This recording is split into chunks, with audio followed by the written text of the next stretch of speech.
The Road Trip, a true account of a creepy situation during a family vacation. When I was younger, each summer and almost every New Year my family would pack the car and go on a road trip to visit family in Mexico.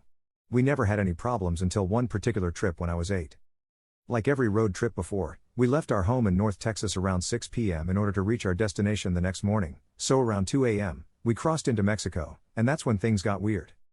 When you're on the only stretch of freeway in the middle of the desert, you don't tend to freak out about having the same car behind you for miles.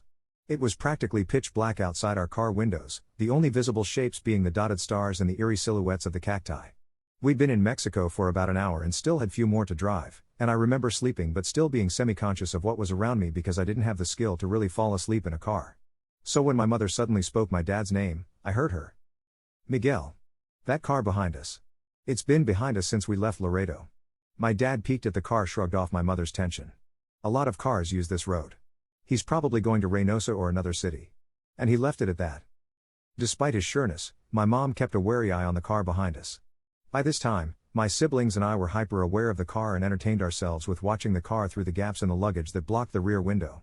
We got tired pretty quick. He's getting closer.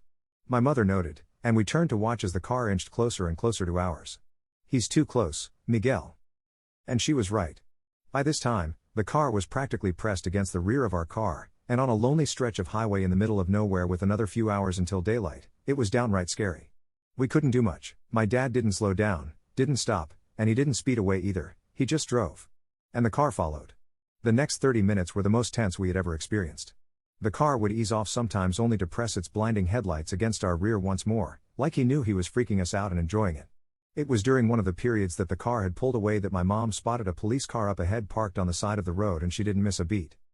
Pull over. Right in front of the police. Pull over right now, Miguel. And he did. And the car kept driving. I wonder how confused the policeman must have been as he watched my dad park our car right in front of him. The policeman came over and asked what was wrong and my mother urgently told him everything. The car, the way it followed us and taunted us. The policeman took her claims seriously and told us of how people were victimized and had their cars stolen on these empty highways by thugs and criminals. And then he offered to drive behind us for a while to make us feel safe. We drove off with the police cruiser behind us, relieved. Until about 10 minutes later when we saw something that confirmed the policeman's words and my mother's worst fears. 10 minutes later, we saw the car pulled over on the side of the road, waiting.